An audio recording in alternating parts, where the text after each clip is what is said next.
Jim Antos, regional bank analyst for Mizuho Securities. 32% growth in earnings, that's quite something, but is it all smoke and mirrors? No, actually the Chinese banks are the most successful banks on earth. The Chinese economy is the most successful economy on earth.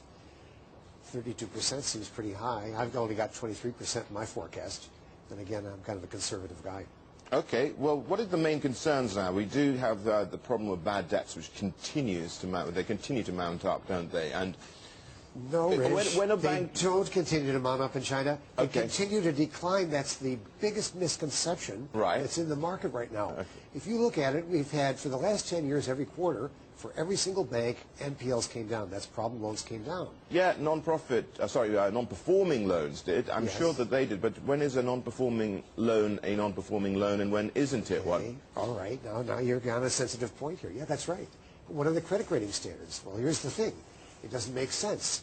In China, the NPL ratio is 1% for the banking sector. How can that be? That's more appropriate for a developed market in a great economic time.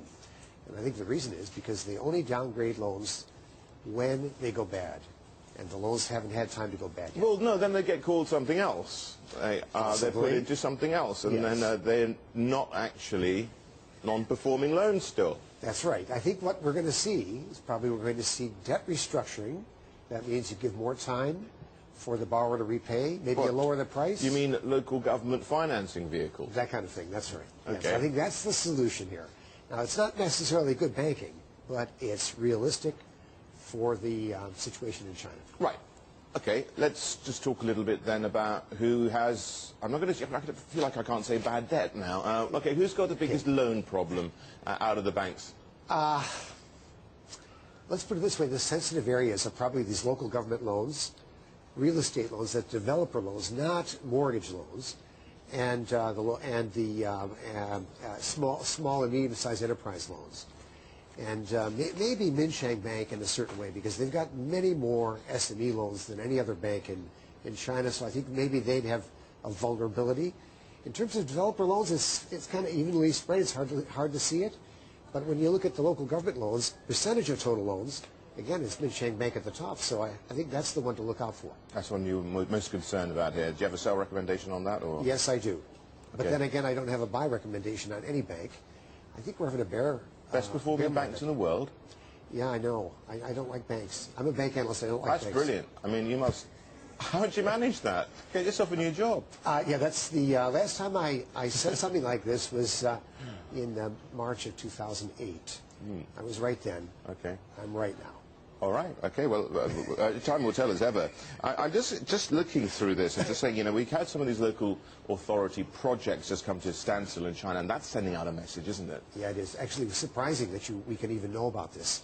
In August, there were 2 toll road projects that have frozen up in terms of their cash flow ability, you know. And but we got a ruling in September, and that is, as long as everybody agrees, you can restructure these loans, which means we're going to postpone, we're going to delay, we're going to push out as far into the future as we can, hoping the world's economy and China's economy will improve enough. Well, is it because they've tightened credit too much as well? I don't think it's the credit problem. I think it's misallocation of lending, actually. Let's put it this way. If you lend 30% a year, that's 2 years ago, 2009, honestly, a lot of those loans are not going to go to very productive purposes. I think that's the problem. Overlent? Yep. Essentially, that's what you're talking about. Okay, let's look at some of these. Okay, you may not have a buy on any of these, right? No, that's right. But you must actually like one of them at least. Yes. And we're talking about, we've got a swathe of them starting off on Wednesday, Bank of China to begin with. Yes, well, actually, I do like ICBC and CCB.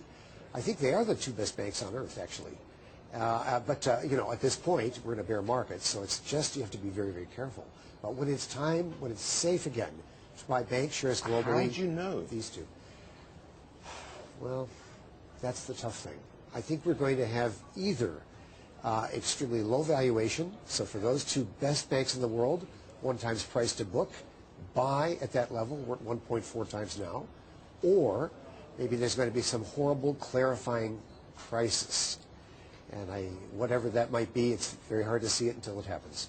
Yep. Jim, pleasure always. Jim Antos from